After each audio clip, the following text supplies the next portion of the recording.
নিরামিষ দিনে নিরামিষ একটি দুর্দান্ত স্বাদের রেসিপি। দেখো, এটা একবার খেলে মুখে লেগে থাকবে। ভাত, রুটি, পরোটা যেটা দিয়েই খাবেন সেটা দিয়েই ভালো লাগবে।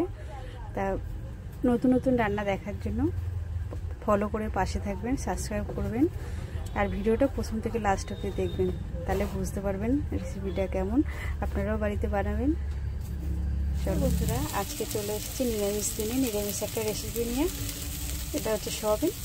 সয়াবিনটা কী করে রান্না করবো তোমাদেরকে দেখাবো। দেখো, সয়াবিনটাকে আমি আগে গরম জলে ভিজিয়ে ভালো করে ধুয়ে নিয়েছি। তারপরে এই যে আমি ভেজে নিচ্ছি। এখন একটু লাল লাল করে ভেজে নিয়েছি সয়াবিনটাকে। আর এখানে আমার আলুটাও কিন্তু ভাজা হয়ে গেছে, লাল লাল করে ভেজে নিয়েছি। মশলা হচ্ছে কি বলো তো, জিরে আর গোটা গরম মশলা একটু হালকা ভেজে নিয়েছি আমি। তো চলো রেসিপিটা প্রথম থেকে লাস্ট অবধি দেখতে থাকো বন্ধুরা। আমার দুটোই ভাজা হয়ে গেছে, আলু সয়াবিন। চলো, কড়াইতে তেল দিয়ে দিয়েছি। এবার তেলটাও গরম হয়ে গেছে, দিয়ে দিচ্ছি তেজপাতা, আর দিয়ে দেবো অল্প গোটা জিরে আর গোটা গরম মশলা।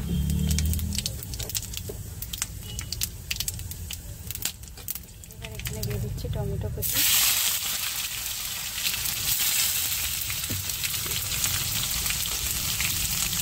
আর দিয়ে দেবো পরিমাণ মতো লবণ।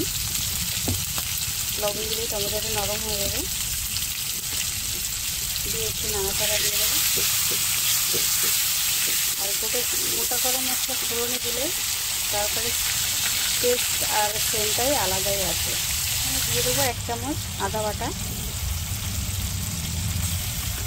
আদাটা দিয়ে একটু ভালো করে কষিয়ে নেব, আদার কাঁচা গন্ধটা চলে যাবে।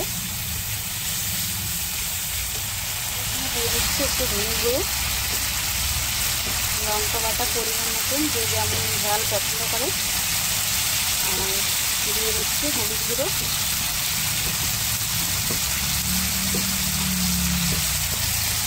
দিয়ে ভালো করে মশলাটাকে কষিয়ে নেব। মশলাটা অনেকটাই কষানো হয়ে গেছে।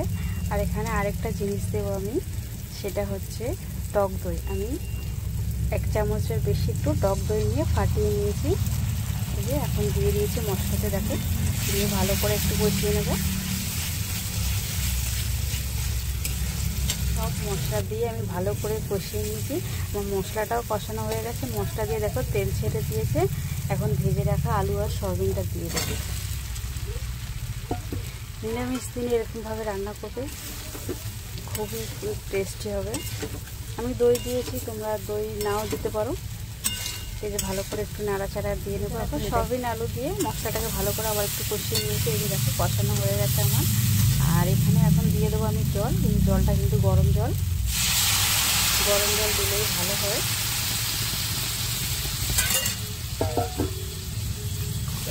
জলটা পরিমাণ মতন দেবো, খুব বেশি ঝোল হবে না, সয়াবিন একটু মাখা মাখাই হবে। দেখো অনেকটাই হয়ে এসেছে। আলু সয়াবিন সবই কিন্তু সিদ্ধ হয়ে গেছে।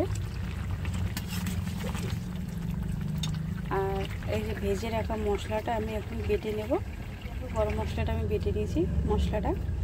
আর এই যে এখন দিয়ে দিচ্ছি।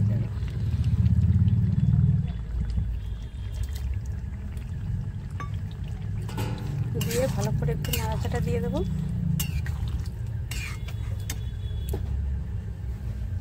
তরকারিটা আমার পুরোপুরি হয়ে গেছে। নামানোর আগে থেকে আমি একটু 1 চামচ ঘি দিয়ে নামিয়ে দেবো।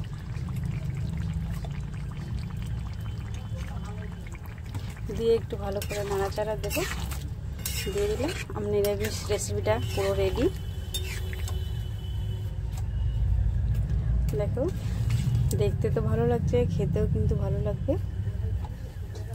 তো তোমরা কে কে খাবে চলে আসবে। চলো টাটা। দেখো দেখতে কিন্তু সেই হয়েছে, খেতে কিন্তু অসাধারণ। তোমরা এরকম বাড়িতে বানাবে, না বানালে বুঝবে কী করে নিরামিষ রেসিপিটা কেমন। চলো টাটা।